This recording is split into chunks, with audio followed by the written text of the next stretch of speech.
Steve Gardiner is president of Gardiner Associates, a third-generation management development firm. Think about that for a minute. How many of you can say that you, as a coach, went into your father's or your grandfather's business? I know I can't. You'll be as fascinated as I am when you hear his stories on today's episode of the Essential Coaching Skills Podcast. You are listening to the Essential Coaching Skills Podcast, a show devoted to uncovering the systems and the secrets that set the best apart, where you learn how to take your coaching clients to the next level, while you grow the coaching practice of your dreams. So sit back and relax, or sit up and get excited. Either way, you might want to pay attention. This could be important. All right, so welcome, Steve Gardiner. So great to have you here. Thank you, Doug. I appreciate the opportunity to chat with you today. So welcome to the Essential Coaching Skills Podcast. Tell us a little bit about yourself. What is Steve Gardiner Associates? What do you mostly do? Well, I spent 17 years with a paper company running management and leadership development. And then I did the same thing with a pharmaceutical company for 13 years. But then 6 years ago, I had my career dream come true. My grandfather started Gardiner Associates back in 1928. And he was credited with putting the first supervisor skills programs together. And he was a prolific writer. My dad followed in my grandfather's footsteps. By day, he was a chief human resource officer for Warner Lambert Pharmaceutical. But I used to hear him at night on an old typewriter typing away a monthly magazine for Gardiner Associates. And then the last 10 years of his life, he actually did it full time. So I decided I wanted to follow in their footsteps. So 6 years ago, Doug, I resurrected Gardiner Associates. So I do leadership and management training, all the soft skills. I do a fair amount of team building, but probably a third of my time I do one-on-one coaching. Wow. So you do corporate trainings for team building, is that correct? I do corporate training of whether it's leadership presence, performance management, how to create visions. I do workshops. My real passion, by the way, and what we'll probably talk about today, is conflict resolution. So I do that for both corporate clients as well as social agencies, educational groups, nonprofit groups. And I do coaching for all those segments. Excellent. Now, that is fascinating to me, actually, because we had a guest earlier on who does conflict resolution, often in war-torn areas, et cetera.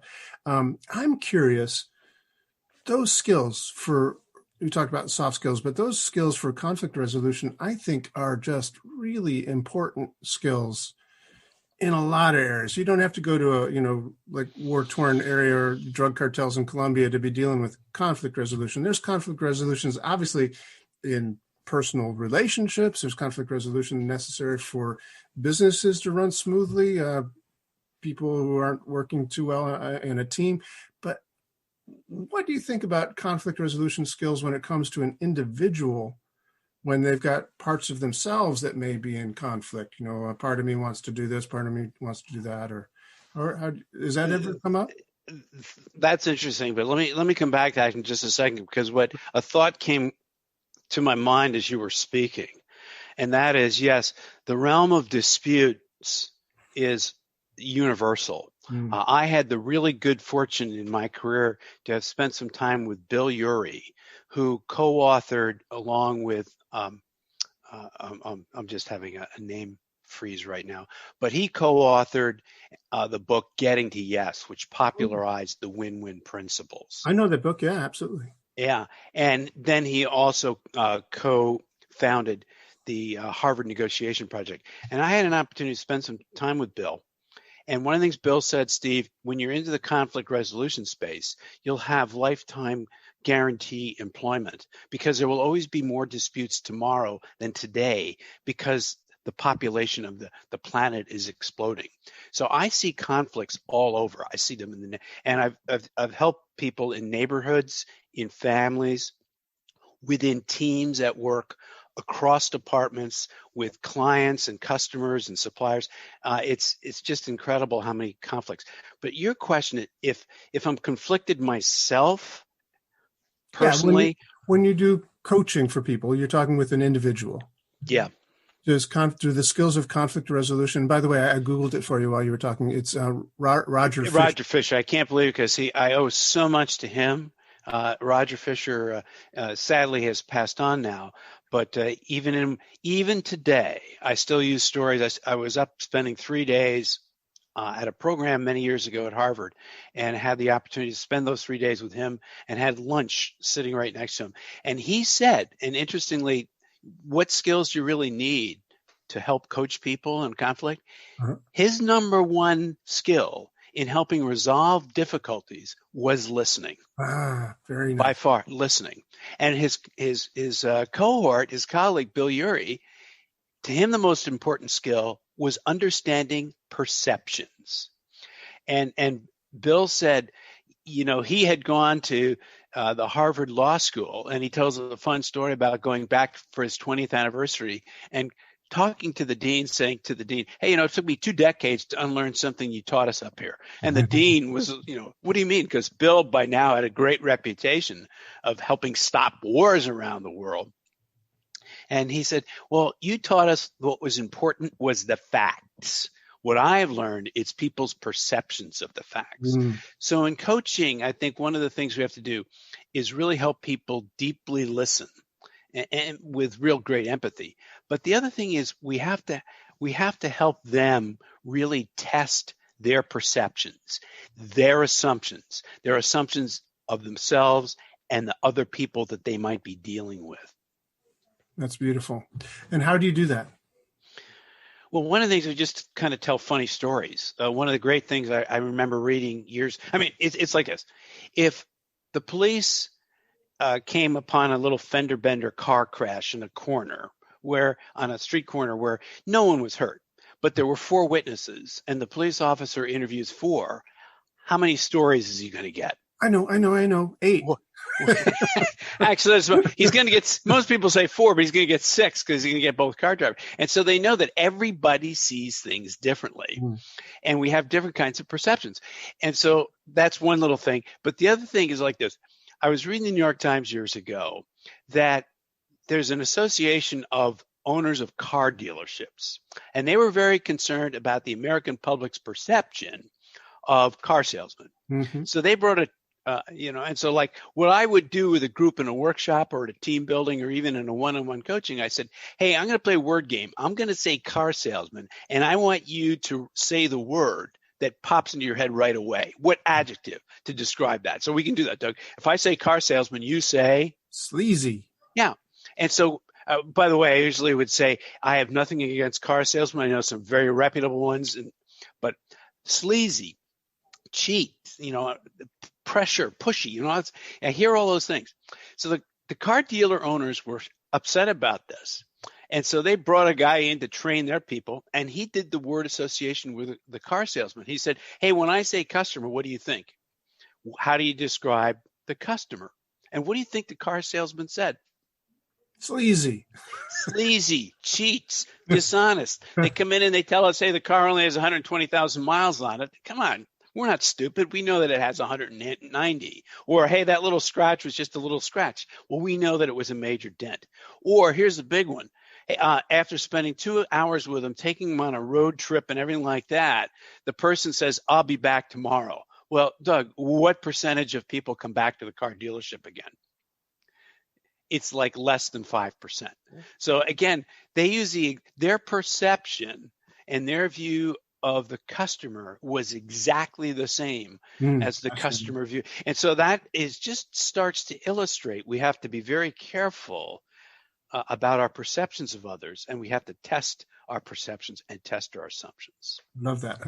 And so by doing that, you do that in a team building sort of thing. You do seminars on that. Is that how that works? Yeah, you can do that in workshops and in seminars and team building things. And then there's some fun little exercises where one person will play. We've got a role reading where one person is the landlord of an apartment and then the tenant, and just they go back and forth, and seeing how on about 10 issues they're 180 degrees different in how they view something. So it just really in a very short period of time underscores how important it is that we understand how people see different things. Okay. So let me just stop you real quick. So Roger Fisher, Bill Urey, didn't agree on what was most important on getting to yes, although they co-wrote the book together. And one thought it was deep listening. The other one thought it was understanding, clarifying perceptions. Yeah. How do you feel about this? Who's right? I think they're both right. Of course you do. Yeah. No, I think they're both. I think those are two extremely important skills to have to resolve disagreements and in so many coaching opportunities. One more thing about perceptions. The famous picture that shows it gets projected on a screen and the facilitator says, do you see an old lady or a young lady? That's been around a long time. Well, even Bill Urey and Roger Fisher used that when they went down to South Africa to train Nelson Mandela and the African National Congress, which was about to assume power in South Africa. They wanted to teach them the win-win principles, and they co-taught the same skills in the same workshop to the existing government that had governed for centuries there. And they used that famous that famous old lady, young lady. And what they did is they took one half of the group, put them into a room, and just showed on a projector screen the picture of the old lady. The other 50% of the people in another room saw just a picture of the young lady. When they brought the two groups together, they projected the scene, and of course, the answer. The people who were drilled in seeing the young lady only saw the young lady, and the people who just saw the old lady just saw the old lady. It's just so important that we take the time to really see things from different perspectives. That's great. Now, I believe you have told me as well that when you do these corporate team building workshops, and you love doing those, you've been doing them for a long time, as has your grandfather and father. That's amazing. That's a 3-generation family business. That blows my mind. I think that's pretty unique. I don't think there's too many family businesses that are like yours. But you also said that you like to do one-on-one coaching. Yeah. That often, you get the sort of best results. I don't know if you said that. I might be putting words in your mouth, but you get great results from the one-on-one coaching. So tell us a little bit about that. Well, I would kind of put this in. It's really about dispute resolution, but I put it in under coaching. You never know where you might go. I got a call a few years ago from a friend of mine that I hadn't talked to in 20 years. We had worked in the forest products business together, and he was in Texas.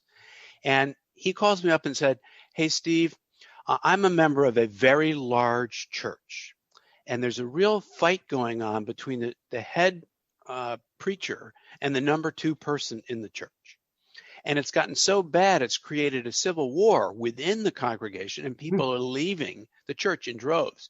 And so the group of elders has decided we need to find an outside coach to come in and see if they can help these 2 people resolve that dispute." And so that's what I did in this coaching opportunity. I was in Texas. I live in Connecticut. I got on the phone for about 90 minutes with each person individually. And I basically taught them the win-win principles that Roger Fisher and Bill Urey made so famous. And I spent a lot of time asking them, what do you think the interests, the concerns, the desires of the other person are? And what are yours? And so I got that from both people. And then I flew down to Texas and we got together and we compared their views of each other. And it was just remarkable because these were 2 people who you would think would be very skilled and proficient in listening.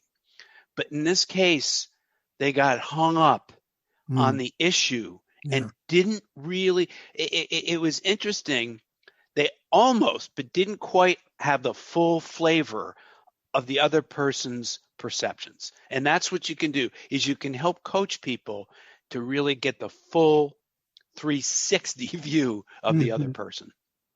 Cool. That's beautiful. And so I assume you were successful with them. Yeah, that one was a nice one.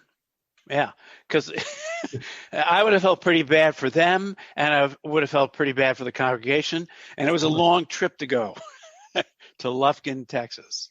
So, just can you give us a little insights of how specifically you did that when you got there? I know you said you helped them see each other's perspective, but how do you do that? Do you sit them down and?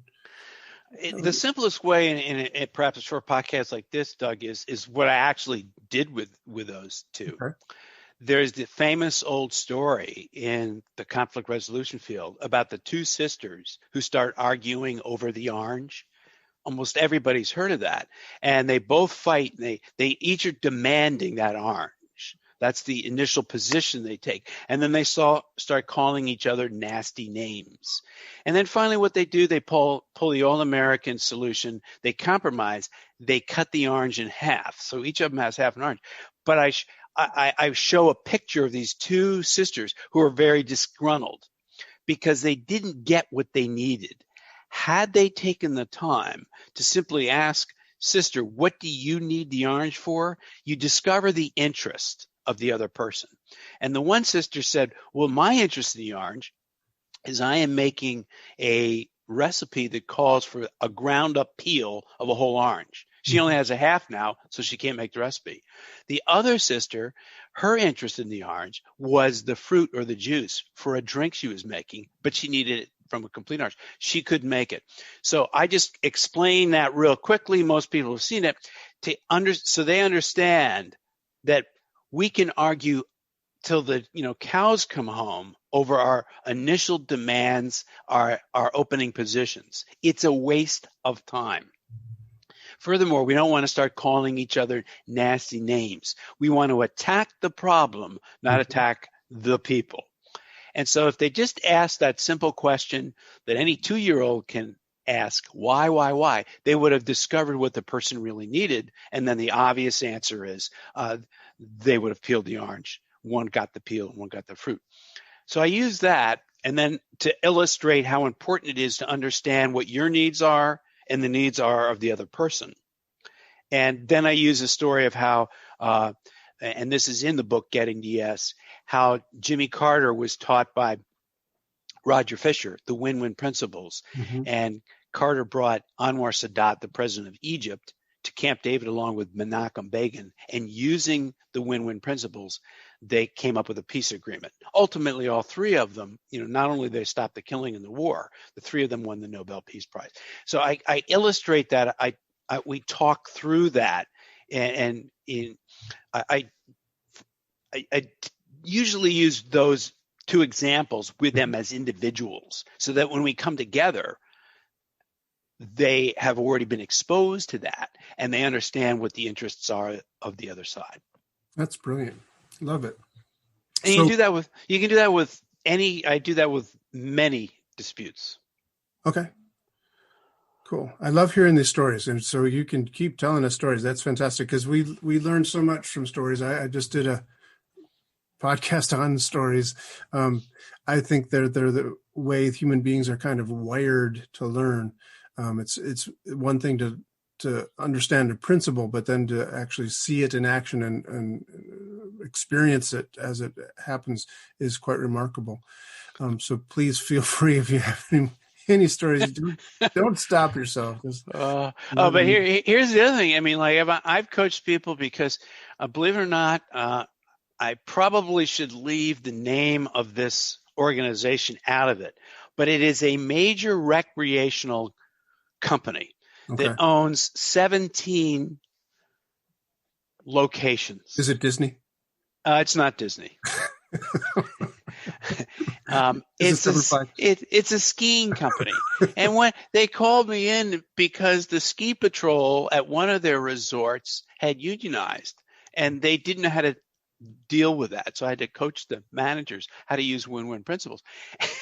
At another one of the resorts, the ski patrol had unionized and they didn't know how to deal with that. So I had to coach the managers on how to deal with that situation. So you never know where you're going to find disagreements that can benefit from these win-win principles. Can you always do it? Can you always resolve a conflict?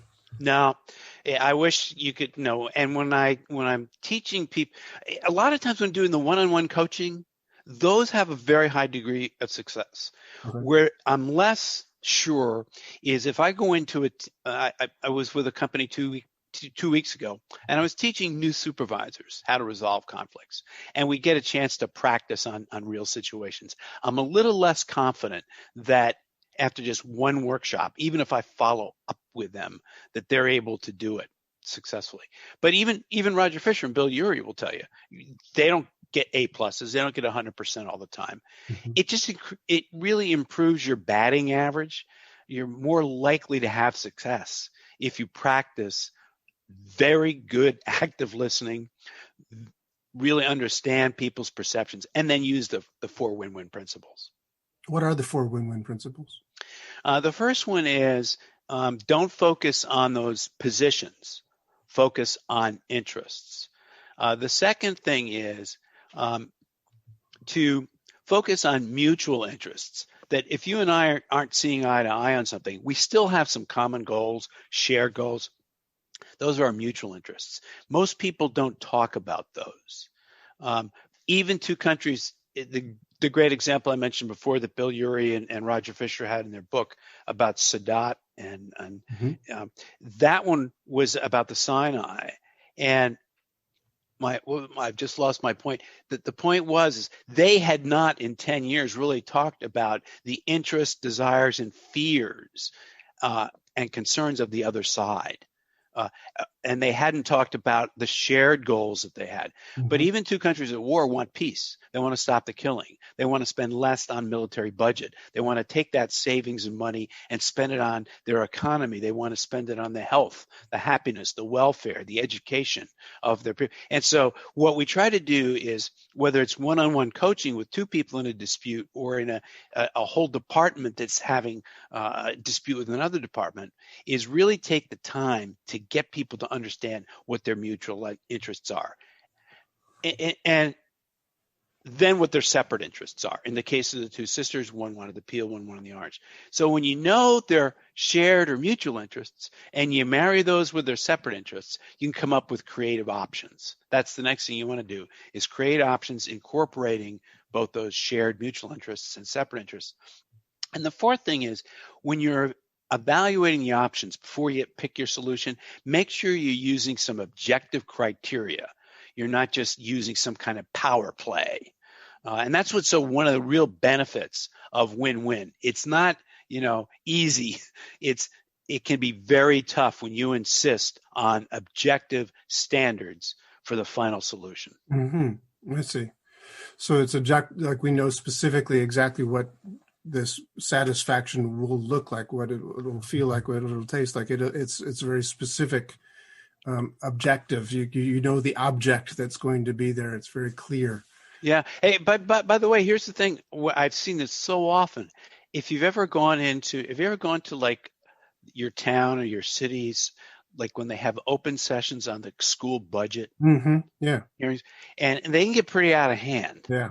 They get very loud. And I always feel sorry in our town, the people who are examining that budget are volunteers, and they get screamed at and yelled at by a whole auditorium filled with people.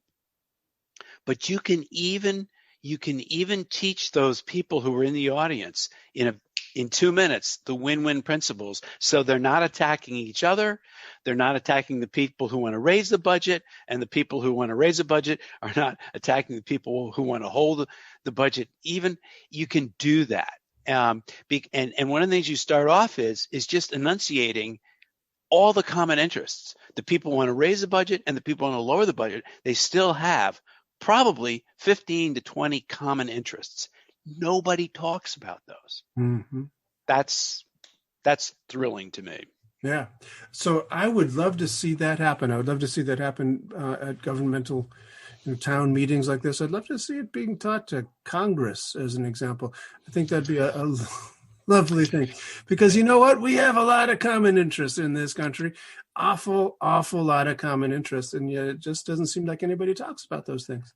Doug, I wish I had a 25-cent piece for every time I finished a workshop or a coaching session or a win-win team building session with people say, hey, why don't you go down to Washington? Yeah, You know exactly. what? A 25-cent piece, Yeah. huh? I've had success at the local municipal level, Uh-huh. but nobody has been able to crack Washington. And I've had an opportunity to speak to both one of our senators and our congressmen. Both of them went to Harvard and are very familiar with Roger Fisher and Bill. Uh-huh. Uh-huh. What's very sad, they're not interested in win-win down there. They're not even interested in compromising. We try in win-win to go beyond compromising, because compromising, by the definition we use, is one person wants this, the other person wants this, and both give up something. Right, right. All right. And so they don't even want to do that. They just want to obliterate the demon that they see the other side being. So I've talked to them. There's a couple of very smart people up at the Harvard Law School and the Harvard Negotiation Project that are trying to come up with a curriculum. And maybe the start would be to not work with the senators and the congressmen themselves, but work with their staffs and teach the staffs. Even within the Democratic group, they still have fights amongst themselves, using win-win principles to settle those. Or on the Republican side, with their staffs, using win-win principles amongst themselves, and then staff to staff. That's, I think, that could be the entree. But getting it to the senators, that would be somebody would win the Nobel Prize if they did that. Exactly, for sure. Well, golly. So let me ask you a question. This is called the Essential Coaching Skills Podcast, and it's where we try to unpack the secrets and the systems that set the best apart. That's our little tagline. And so I pretty traditionally, whenever I have a guest on here, attempt to get to the question, what do you think is an essential skill? If somebody were to say, I either want to take my coaching business to the next level, or if I want to just get started in the coaching business, I want to get out of my old dead-end job that I've got and get into this very cool profession of coaching. What would you say is an essential or multiple essential skills? I'm assuming deep listening and understanding perceptions would be chief among them. Yeah, and they really are. So those are two of the top five, and maybe the top two. The other thing is I'm a storyteller. Uh-huh. I'm a stand-up trainer. But when I wear my coaching hat, I have to be different. I can use stories, but I can't talk. I've got to be, I think a third really key is being able to ask questions. Oh, great. Let's talk about that. Yeah, because you want the other person talking. And when I'm a trainer, my agenda is to teach them a skill and get them to use it. And quote unquote, I am seen as the expert in that area. When it comes to coaching, I want them to discover what their needs are, and I want them to discover what the solution is, rather than me coming in and intervening, because that doesn't work. So I'm assuming that goes perfectly and ties in directly with deep listening. Is that correct? Yes. Yeah. You've got to ask good questions and then really deeply listen to the answers, and be very careful that as you're listening to those answers, your inner dialogue is shut off. You've got to give 100% of your focus, your attention, your concentration to that person's words, and you've got to understand their feelings. And in empathetic listening, you can play back, hey, it sounds still like you're very concerned about this. Oh, it sounds like you're very enthusiastic about this. You gotta let those people know that you're tapped into not just what they're saying or the content, but that you're also understanding how they feel about it. Great. So I'm going to let you drink a little something, and I'll talk for a minute. Yeah. Notice before you're reaching for your cup when I asked a quick question there. So I'm in complete agreement with you, and I really believe that when I teach people to be coaches and I teach those things, that I spend a lot of time on exactly this. How do you ask good questions? How do you really listen? Really paying attention to what they're saying and how they're saying it, et cetera. What are some examples of those kinds of questions that you would go to that would be your go-to questions, if you will, for helping people to unpack what they need to get in touch with. Yeah, sometimes it depends on the context, because sometimes I'm called in, like I said, tomorrow I'm going to be talking to the CEO of a company because two of his people are having a conflict. So I kind of know what the context is. And so when I meet with each of those people individually, they already know why I'm there. They have agreed to have a third party come in. And so I'm going to say, hey, I want to make sure I really understand what's the issue from your standpoint. How do you feel about that? What are your greatest interests? What are your concerns if you went with the other person's potential solution? What do you think that person's interests, concerns, needs, desires, fears are? So I've got a whole series of questions to help them start to think about what is the root of the conflict. One of the toughest things is when you say, after you've earned a little bit of credibility and trust with them, the tough question to ask in conflict resolution coaching is, and Doug, what do you see as, how are you contributing to the conflict? Because there's two sides to every story, or as there's really three. There's the one disputant, the other disputant, and then there's the truth. So those are some of the opening questions I'll do in a conflict resolution thing.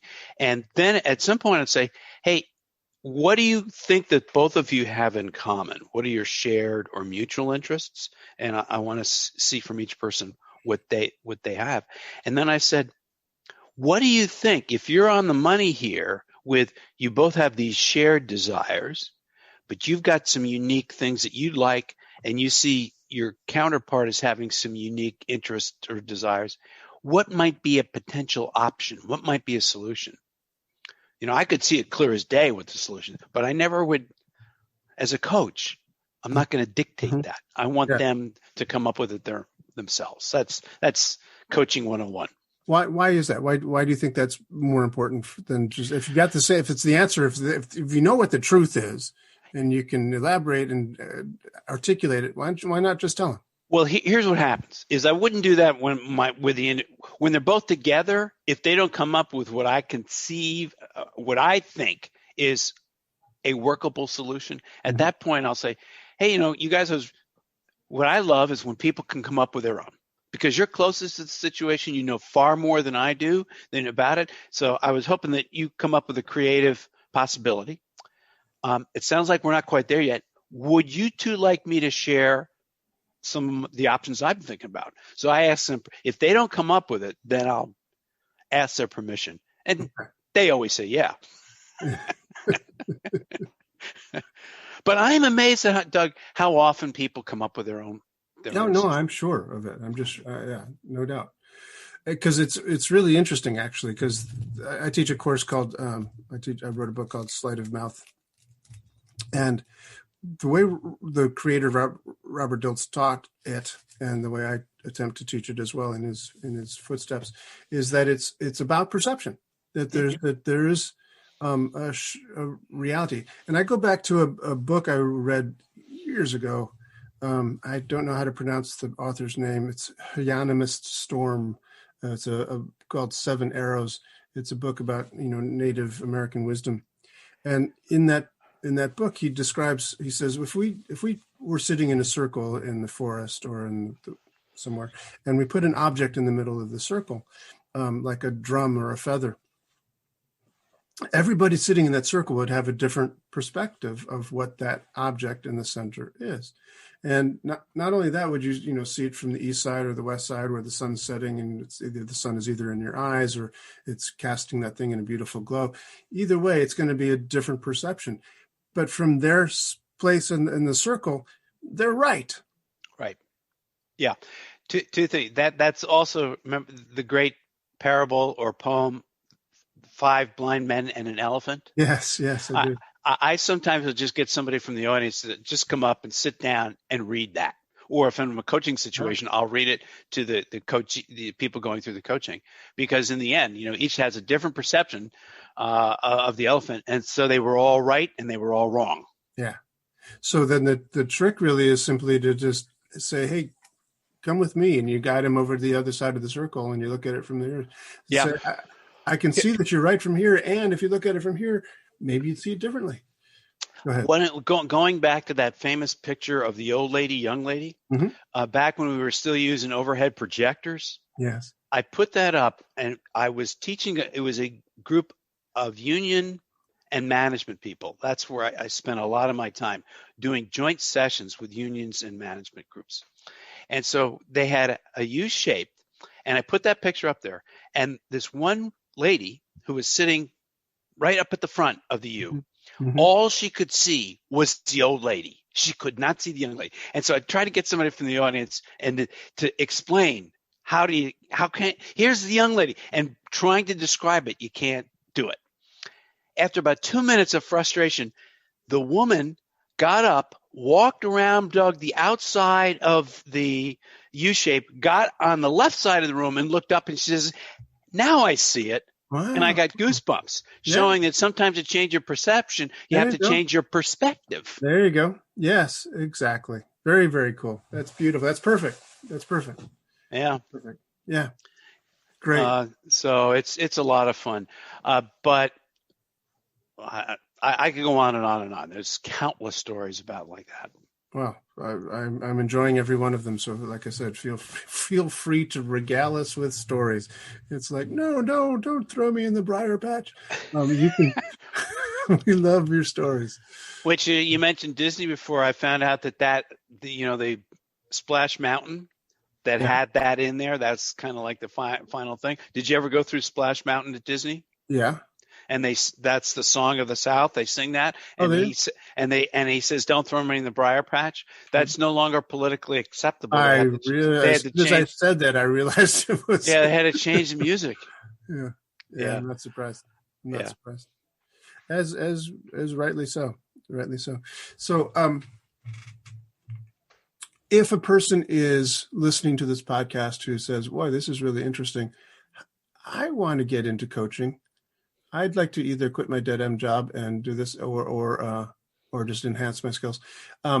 What is essential for a person to be able to make a living as a coach? A couple of things is, again, I was blessed. I was very lucky in my corporate careers to work for a couple of CEOs who were dedicated to development of people at every level in the organization. So I was privileged to have met some of the real gurus in the leadership and management development field, and obviously the conflict resolution field. So I think you need to have some background. Somebody else could have incredible financial background. Somebody could have great IT back. I think you've got to have something that you're really an expert in. Okay. One of the things about coaching is it pains me, Doug, and maybe you've seen this. I know a lot of people who just kind of hang up their shingle saying they're a coach. Yeah. And they don't really have the background, and maybe they haven't gone through some of the training and the certifications that are necessary. And I think that they'll see a coach and they think, oh, I can do that. But it takes years, I think, to become a good coach. And you need good coaching to be a good coach. The second thing is, once you do have the proper experience, capabilities, training, mentoring, coaching on how to be a coach, and you decide to go into the business, I think whether somebody is a coach or a stand-up workshop trainer, very little of your time and percentage basis is actually spent coaching. You have to go out and develop a clientele. You have to market, and that you have to write proposals. You have to put the stuff together. And I think that one of the cautions is I want to make sure if somebody's going into the coaching field or the training and development field, they understand that it's not just the phone's going to ring and you're going to go in next week and do a coaching session or have a series of coaching sessions. So those are two different things. One is being ready and able and having the capabilities. And second is recognizing that it's all not just the coaching. There's a lot more that goes into it. Yeah, there is. It's interesting. I've been in the workshop business for a long time. I started a business called NCI East in 1990, where I brought different people into New York City to present workshops. And I'd been already at that point been working with Tony Robbins for a number of years as his manager in New York City. So I learned the ropes of how to put on a seminar. But it's not easy. And your part of your job is to make it look easy. Yeah. And, have everything run smoothly. So people, when they go out there, go like, oh, I could do this. It's not easy. And that marketing thing is a huge piece. I would say probably you've got to have expertise in a bunch of different areas in order to run, a successful coaching business or marketing, seminar business type thing.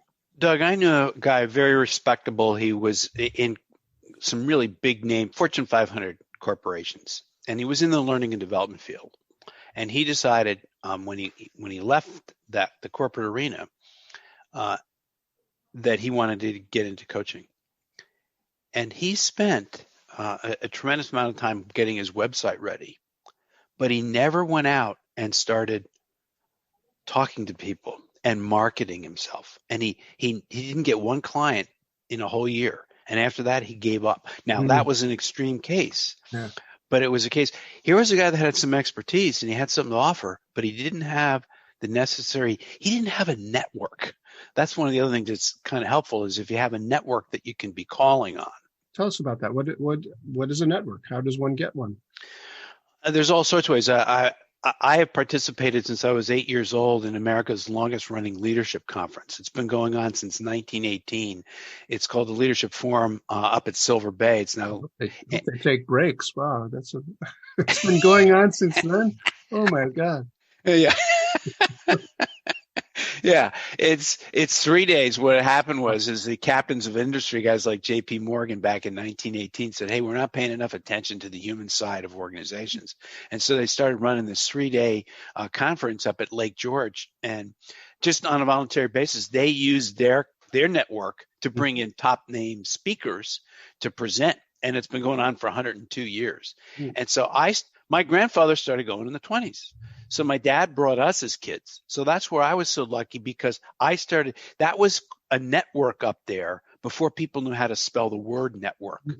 And so as a youngster, I started attending some of these sessions, and that's where my network really started. I met a lot of people there. You can find people in every walk of your life. That's your network. You tune in. You tune into everybody, particularly if you're making the plunge into coaching. You want to let everybody know that you're going into coaching, and you never know. It might be somebody that you haven't talked to in 25 years. You go back to your high school graduating class. If you had 200 people in your high school graduating class, you talk to 50 of them. I can guarantee you're going to get a coaching client out of that. So that's really interesting because that's the opposite of the skill necessary that you said for being a good coach is to be a good listener. That is all about deep listening. You're now talking about talking. You got to be talking, strutting your stuff a bit, telling people what it is that you're doing and why you're qualified and how you could help people. And Doug, it still requires the act of listening at the outset of that. You got to hear something, and then you got to listen to what people are saying. And then you realize, hey, you know what? That's something I could probably help that person with. So it's both talking and it's listening and talking. Do you think it's valuable for a person who's starting out, or maybe even as a regular basis, even after they've established a business, to offer free coaching sessions? Yeah, I think a lot of people do that. And what I would do, I had a client who was a CEO of a company here in Connecticut, and he let me know 2 years. He was there for about 15 years, and at his 13th year, he let me know that he was going to be retiring in 2 years from that, and he wanted to go into consulting, particularly coaching. Now, here was a guy that was amazing because he was a human resource executive and one of the very few HR professionals that made the transition from that role to the CEO role. And so when he told me he was interested in doing that, I lined them up with some people who were like the big coach, some real big coaches.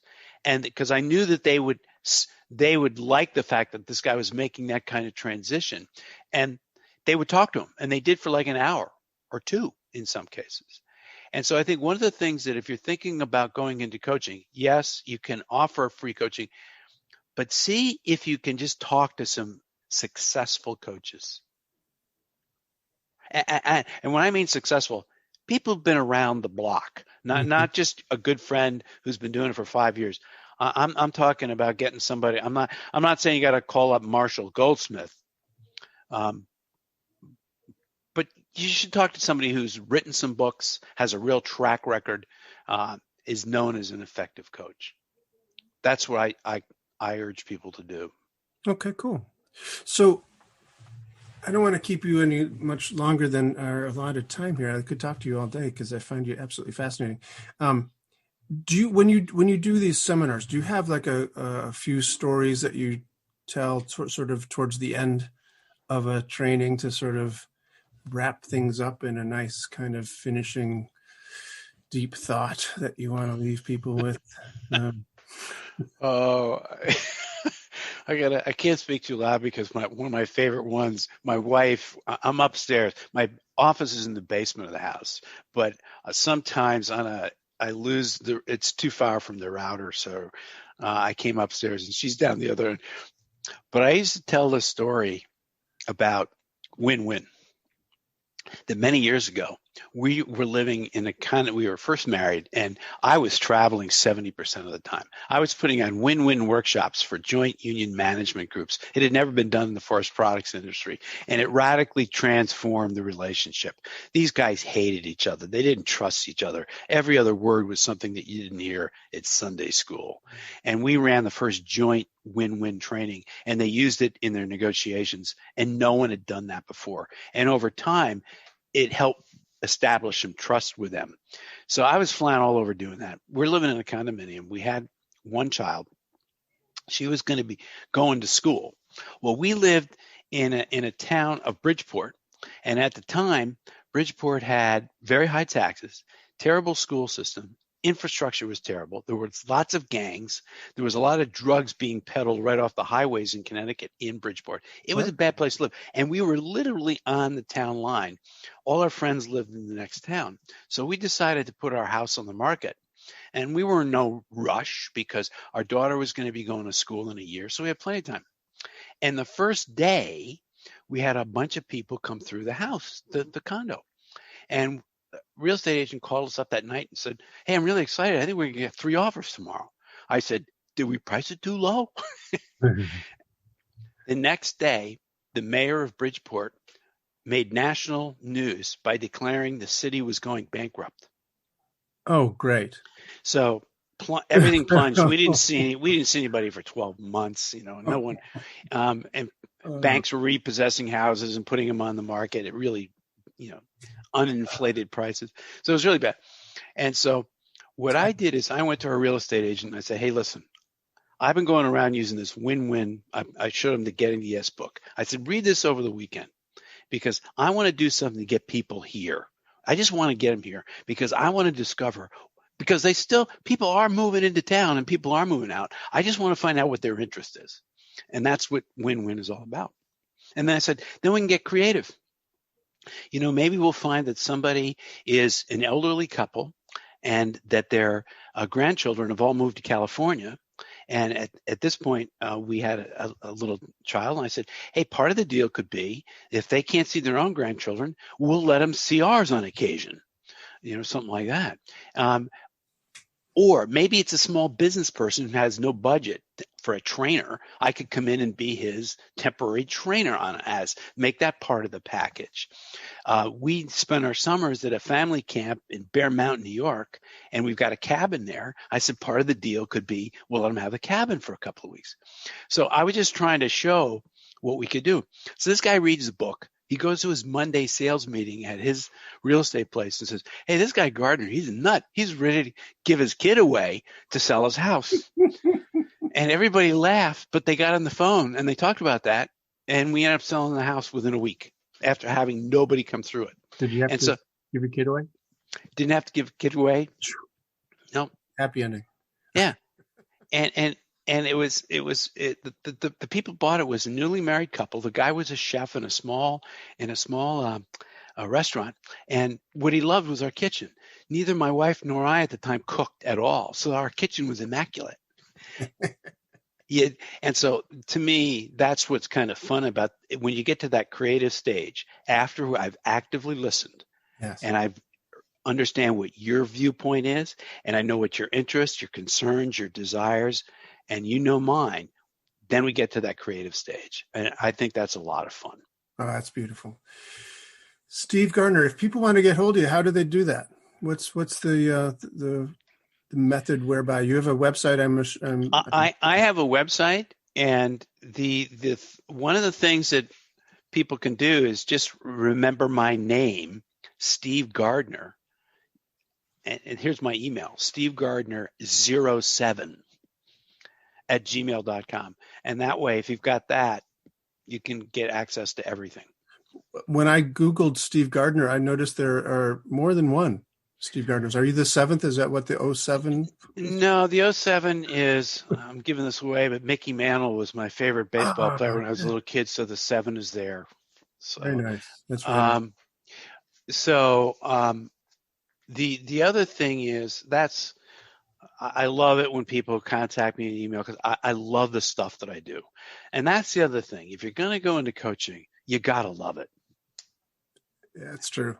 If you look at it just as a job, it won't work for you or the people who need your help. No, it's a calling, and clearly you are in the right profession. And it's just so cool that your grandfather and your father did the same sort of thing that you're doing.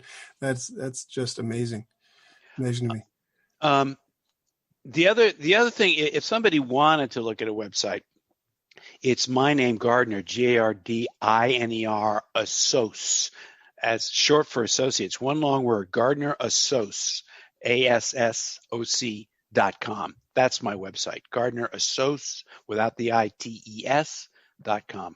Very cool. And if they Googled Gardiner Associates, they'd probably find that website. Yeah, the other there's a Gardiner Associates in Boston, and he's in the I think the landscaping business. Okay, so you're not that kind of gardener.